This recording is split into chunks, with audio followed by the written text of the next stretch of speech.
Good afternoon, Treasury Talent community. I am Joe Grabowski, joined as always by Simon Lynch and Scotty. Gentlemen, how you doing today? Oh, I made the mistake of not. All right, yeah. Sorry, we'll just restart. You're both doing great. Today we're joined by James Bryant, the Director of Treasury Analytics over at Stamford Healthcare. James, thanks for joining us. How's it going today? Doing well. How about yourself? Couldn't be better. It's a Wednesday. We're approaching halfway through the week, and we're busy as ever. So it's great. Where in the world are you? Let's for the audience. Where do you sit? I'm in San Francisco, very close to Oracle Park, in the city. Very nice. Very nice. And obviously working from home as the rest of us are. So with that, we're gonna jump right into it. So today's conversation, wanted to get to know you a little bit better, talk a little bit about your career, your views on networking, and knowing that you're a huge proponent of technology and a huge adopter of technology, wanted to get your opinion from a practitioner standpoint around what you're doing with your team and your just views on technology and the treasury function overall. So again, thanks for joining us. We're going to pepper you with some questions and we look forward to it from here on out. So Scotty, I think you're leading us off. Yes, sir. All right, James, you've had a long and successful career and have sat in the AT and treasurer seat a couple of different times. What are some of the highlights and things that you've learned along the way?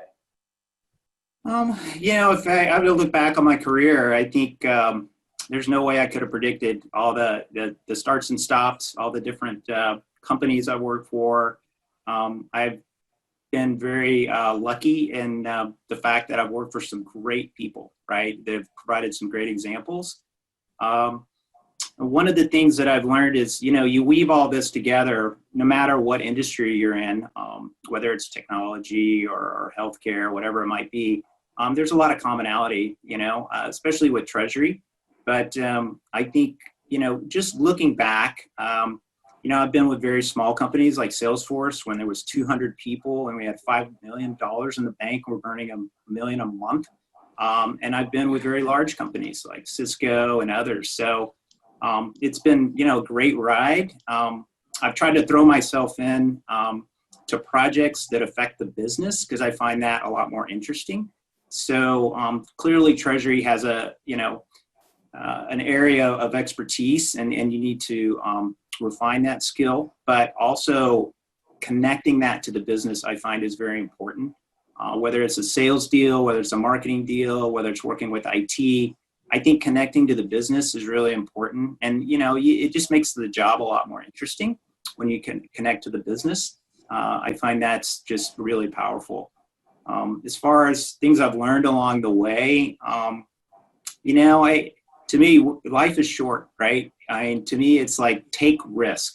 I'm not talking about bungee jumping off a bridge risk, but when you see opportunities, you need to take them, right? And I think you look back and you say, why didn't I do that, right? And I never want to look back and have a life of regret. So I'd rather try things and actually, you fail, but, get out there, put yourself out there, learn as much as you can, be open, and to really help people along the way. I think a lot of times people reach out and it's good to reciprocate, and you never know where those relationships are going to go. James, you talk about taking risk there, which is kind of answering what I was going to ask. But if you could take yourself back to 25 and you're starting your career again, what's the one piece of information that you wish you knew then that you know now? I think to me, it's like, I hate to, this is something pretty obvious, but the tech skills are just critical. You've got to have them. And I'm not saying you have to be a developer, but being comfortable in that space and being able to speak that language, because I think no matter what space you're in, whether it's treasury, finance, accounting, marketing, whatever it might be, my wife's in, law, and they're talking about AI and bankruptcy. So I think that is an area where people need to focus and be a little bit more comfortable in. It's not to say you don't have domain expertise, of course, right? I think that's really important. But I think being open to these new technologies and on the technical side and just being comfortable in that space, I think is really important. And I mean, to that point, it's just being able to meet people where they're at, being able to speak their language, and that's how you start to develop those relationships. And really, when you take a vested interest in what other people are doing, that's ultimately the foundation of those relationships, right? So I do want to call out just very quickly to the Treasury Talent community. If you have any questions, any thoughts, anything like that, please leave them. I forgot to do that earlier. My apologies, not to interrupt flow of conversation, but we want this to be interactive, not just us up here talking. So going back to the relationship piece and meeting people where they're at, being able to speak their language. What's been your approach to relationships and networking throughout the course of your career? I've tried to reach out to people not in my space, not in the treasury space, not even in finance, right? And start to connect with people outside my comfort zone and start to learn from them.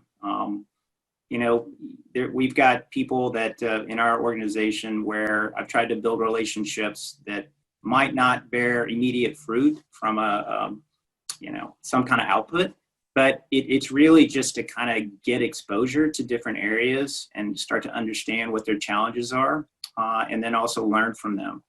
And so we've done that with a number of groups. I'm trying to think of one in particular, like pharmacy, for example, at the hospital, right? I mean, I'm clearly not a healthcare guy. I've been in healthcare about 4 years. Most of my career I've been in tech in some capacity, but I find like reaching out to these domain experts in pharmacy and learning what their needs are, and then being able to share vendors or solutions with them, I think is really helpful. And I find that to be, something I enjoy, is kind of reaching out to people, understanding what their problems are, learning from them, and seeing if we can't partner and find a solution to the problem.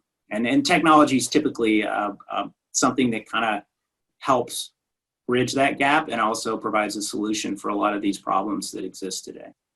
No, it's awesome advice, because I mean, like we talk so much about Treasury being a strategic partner to the business, but how do you understand how to be a strategic partner if you don't understand the challenges that they're going through, and if you're just staying in your own little world? I mean, I absolutely love that mindset.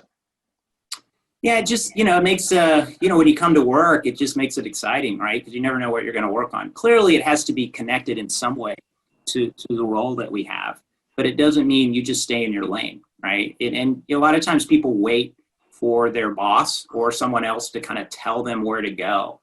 And I find that, a lot of times they don't know, right? Or they're too busy. To me, it's like you hear about something interesting or you meet somebody and you're like, oh, this could be a great relationship and maybe we can help each other. And usually if you're going to someone new and you're saying, hey, let me hear what you're working on, and if I can help you in any way, let me know. I mean, I don't know anybody that's going to be, like, hey, I don't want to talk to you, right? I mean, of course, right? If you can help solve my problems, I'll talk to you all day long, right? So I think that's really something that I've used quite a bit, and it's been effective because a lot of times people are willing to talk about, what's going on, their challenges, and then how can we help each other? And then that opens the door to like some kind of technology solution that we're looking at. Not always, right? It could be a process or a people solution as well, but typically it's some kind of technology solution that we're looking at. Indeed. It's interesting. You've got the theme that I'm seeing here is proactivity and the solution-based mindset, which, obviously technology is a great way to leverage that. And because technology continues to change so quickly, and specifically technology inside of Treasury, how do you see the role of the treasurer changing, or I should say evolving, along with technology and these changes we're seeing? Yeah, that's a good question. So I think a lot of, well, I wouldn't say a lot, from my experience, I see a lot of transaction-focused treasury areas where they might be focused on raising debt or an IPO. And I'm not saying these are bad things by themselves, right? Of course, but I think a lot of the transaction activity is going to get automated, right? In some form or fashion.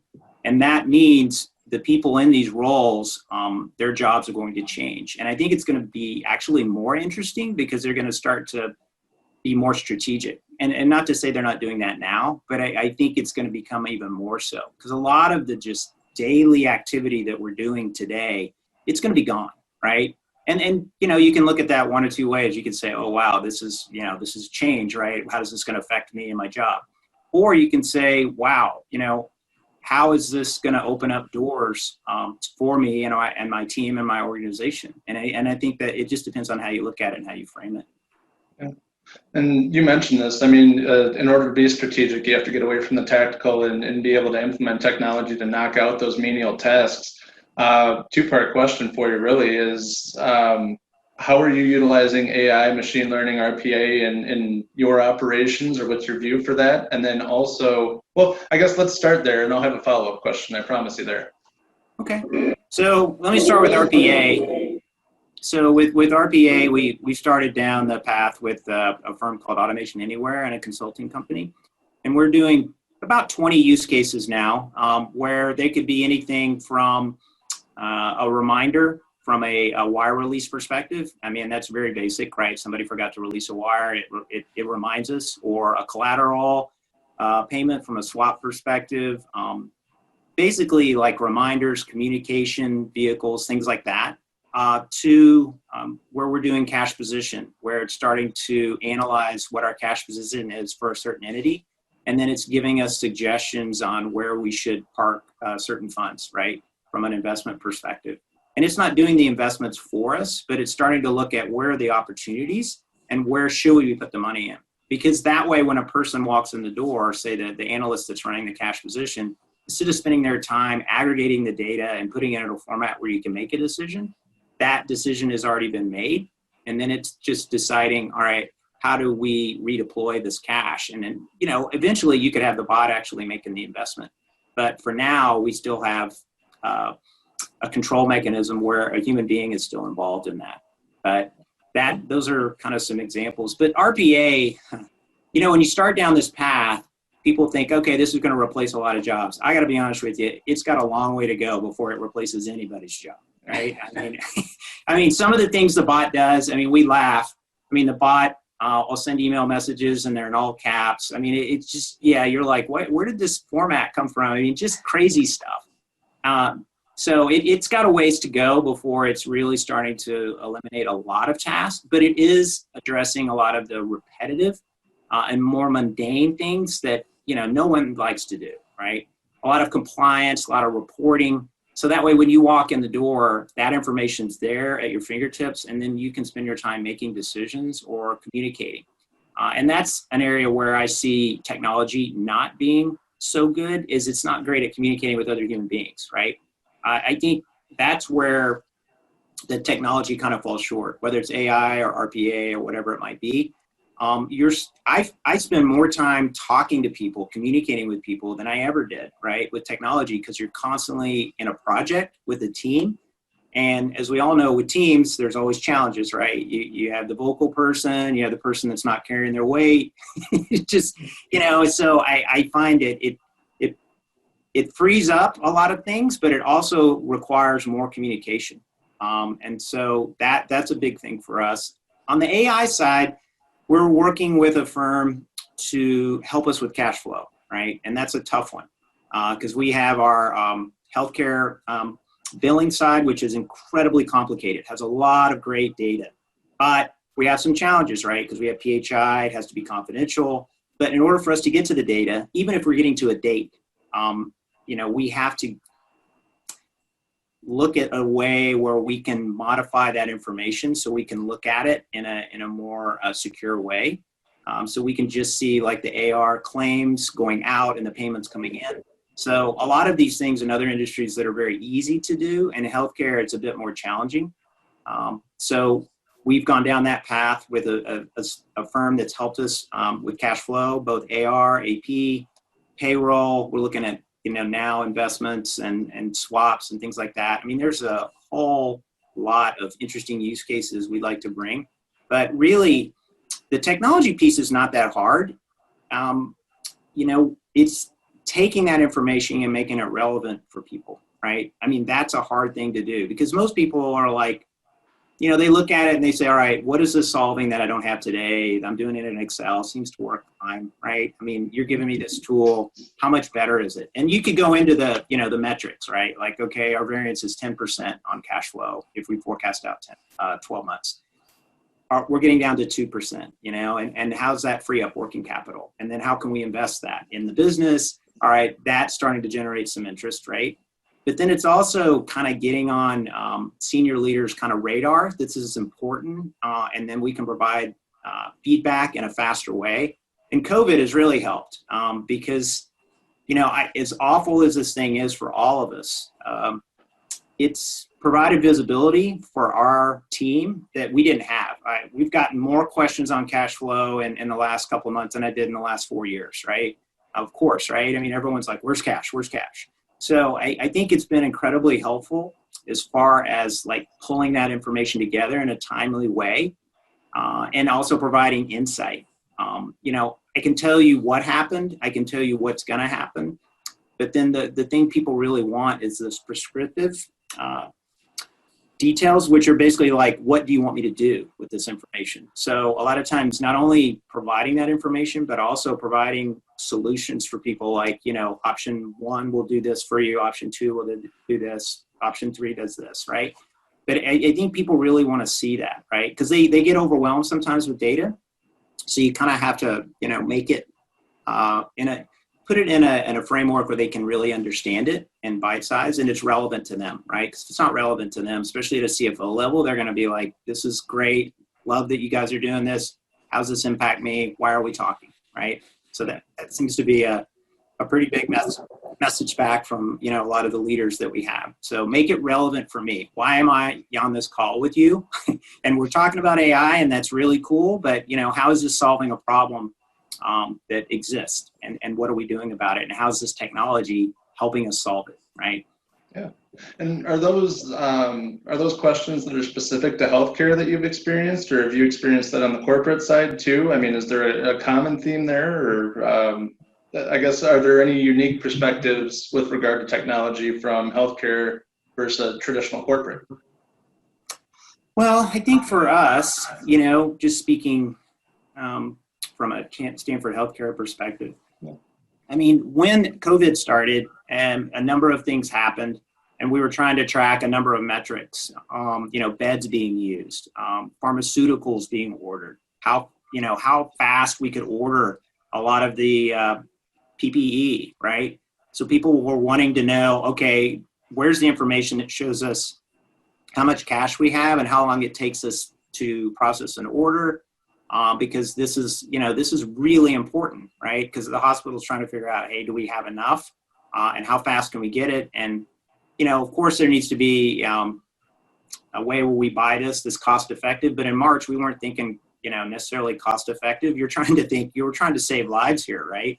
So everyone was scrambling, right, for PPE and just making sure that we got that done. So the more visibility we could put on the cash process and supply chain process using some of these tools, I think it just made it easier for people to make quick decisions. Because back in March and April, a lot of decisions had to be made very, very quickly, right, with limited information. So I think that really helped.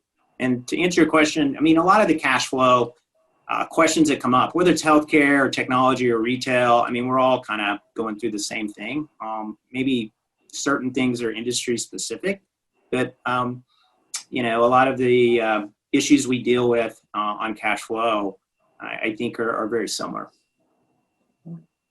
Brian, can I just ask, in terms of the RPA, BI, AI, it's a real buzzword at the moment in terms of the Treasury market.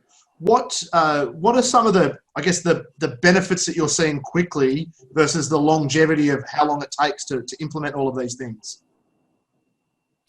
Well, I think for us, it's really, we look at use cases that we can't solve or are very hard to solve or we're not very good at.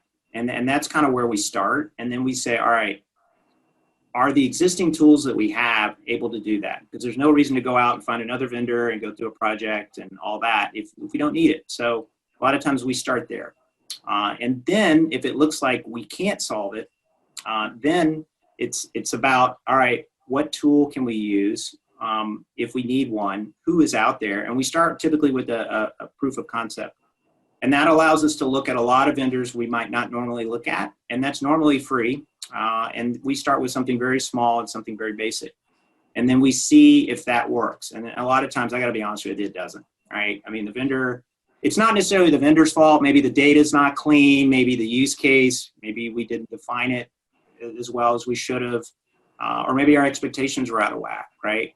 So we just have to be really honest. And that's kind of what we start with, is a proof of concept. And once we have that built out, it's really about speed.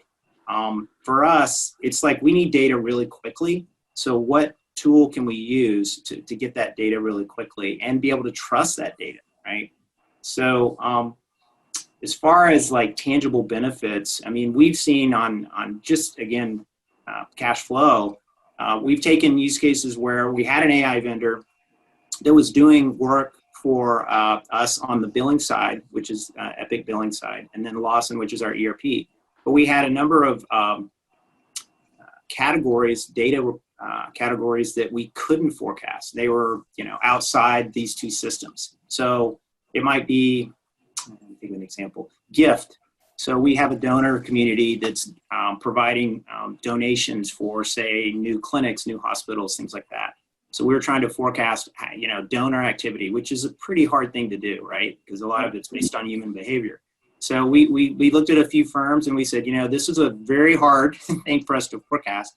Can you help us, right? And then they would come back to us, and they sometimes, can do it, and sometimes they can't. But in this case, they were able to come back and do something really interesting. So we're able to start forecasting something that we weren't able to do, right? So usually we try to use technology when it's the existing systems, the existing processes, and the existing people can't solve it. Because to me, adding technology for technology's sake, it's like, we have enough systems, we all do, right? Got a million passwords, and you're just like, man, this is a lot. And to keep them all the balls up in the air, we try to solve it with our existing, tools. But if it looks like that's not going to be the case, then we're always willing to kind of go out there and look at new tools. And you can't be afraid of failing. I think a lot of times people look at failure, and no one likes to fail, but that's how you learn, right? You learn like, this was not the right way to look at it, or maybe this wasn't the right firm, or maybe our expectations weren't right. But I think, a lot of times we go through this process where we don't call it failure, we call it experimentation. And I think more people need to do that. And the more people that are doing that, the more we can all learn from each other and help each other. Because I'm sure there's a lot of organizations where they're going way beyond what we're doing at Stamford Healthcare. And I'd love to talk to them, right? I'd love to get insight. That's always beneficial. So hopefully that answers your question. Absolutely, James. And in terms of, we mentioned before around everyone's worried about losing their jobs around automation. I have a view that I think automation takes away the bits that people don't want to do, the mundane parts, and allows you to be more business focused and value add and strategic. What are your thoughts on that? Well, to me, it's like disruption is coming, so you might as well just disrupt yourself, right? Change is coming. So it's like you can fight it. It doesn't matter what area you're in, what company, what your role is, it's going to change. So to me, it's like, just embrace it, right? One of the guys we brought in recently, he was giving the analysts a hard time. He was like, guys, when you go home at night, turn off the TV and start reading, learn some things, he was basically saying, you guys need to get more involved with this. Not that you need to work harder, but you need to be open to these new technologies and new ways of doing things. And that requires, picking up a book or doing a little extra work on the side. And I think that's really important. Kind of a curious mindset, I think, is important. And going to conferences where you're uncomfortable, right? You go to an AI conference, it's all data science people, right? We've got no business being there. It's like, but I think you sit in these conferences and you start to learn, right? And you start to share things with people. And now a lot of these conferences, one of the interesting things is not only is it all, now it's more business people, and it's a lot more diverse, right? So you get all these different kind of flavors from people and different walks of life, you know, female versus male. I mean, it's great. You know, you really learn. Are there any conferences that you've attended that, you know, you've really gained the value from, or what are the ones that are marked on your calendar? Oh, well, obviously, outside of COVID, I don't know if they're moving into virtual themes or not, but what are the conferences that you make sure that you pay attention to or you try to stay up with? There's one called AI Expo, and they do an interesting one on blockchain, AI, cybersecurity. It's a really interesting one. We've done like AI Summit. There's a list of them that we kind of touch base on, and we have different people go to different conferences. So we don't try to overlap. A lot of times we try to say, all right, you know, one guy on our team loves blockchain. So we're like, great, go to blockchain, learn as much as you can, bring back, you know, some interesting thoughts, and maybe we should look at some things. We have another person that loves cybersecurity. So we're like, go take a look at that, right? See what, you know, interesting things come out of that.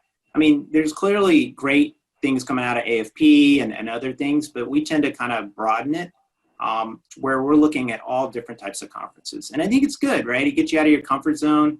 I mean, you know, you see other people, you don't know anybody. It's great. It forces you to sit down and talk to people, right? Whereas a lot of times you go to these conferences and you know everybody. There's nothing wrong with that. But I find you learn more when you're uncomfortable. You know, you go to these conferences and you don't know anybody, right? You're out of your comfort zone. You're listening and hearing things, but you'd be surprised, you know, how a lot of these conferences, even though they might be more technical in nature, I mean, you know, they have a common thread or theme that, you know, they're all trying to solve similar problems. And then a lot of times you can take some of those use cases and say, okay, this makes sense. I think we could take this small piece and we could take it back to our organization and solve the problem. Oh, that's awesome. We do have one question from the audience. He wanted to know if you had any, it's Mohammed, he wanted to know if you had any recommendations or if you're aware of any systems in the market that measures liquidity in specific industries that can be used for cash flow management. For example, like forecast cash collection from credit sales, anything like that. I'm trying to think offhand. I mean, we use Reval, and then we have this AI vendor that we use to kind of build a special use case. I know there's some good systems out there that we've looked at. High Radius, I think, is one that comes to mind. We get I'm sure everyone does. You get a lot of emails from these various vendors, but High Radius continues to kind of come up as one that does AR and some collections forecasting, and they seem to use AI quite a bit. Yeah, we tend to be very specific because of healthcare and just the rules around that and HIPAA compliant. So we have to deal with a kind of a very small subset of the, you know, the overall landscape of AI vendors, which is, you know, it's challenging, right? It's challenging to find a good data science firm, but then also one that has the HIPAA compliance as well. That narrows the field even further.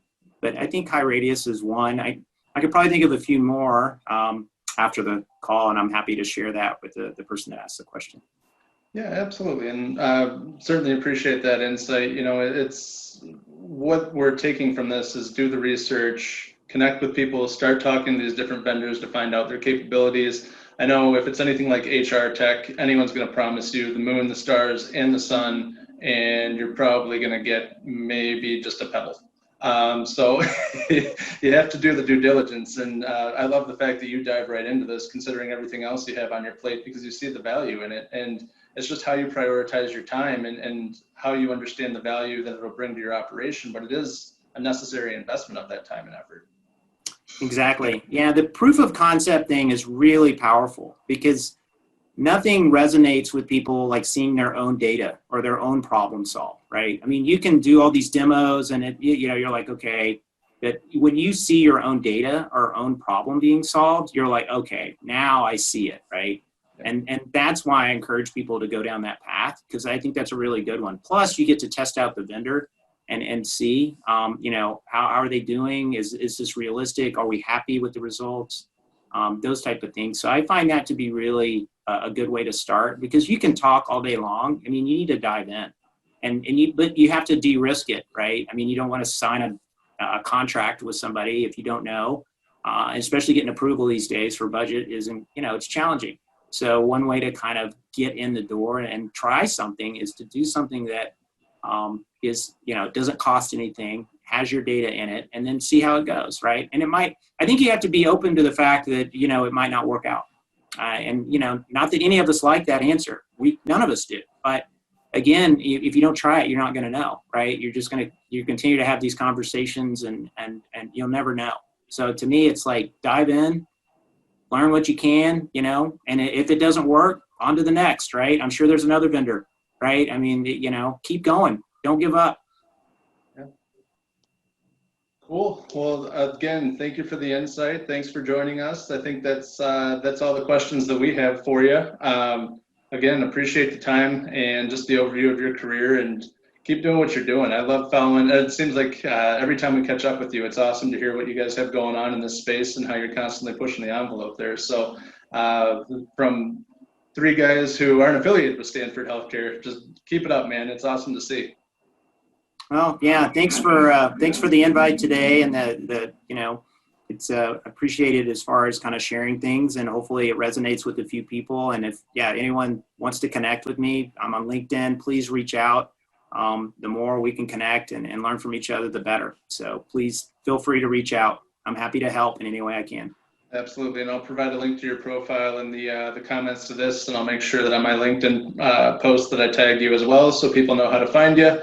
And with that, Treasury Talent community, thanks as always for paying attention and joining us today. We'll see you next week. Take care. Great. Thanks, everyone. Thanks.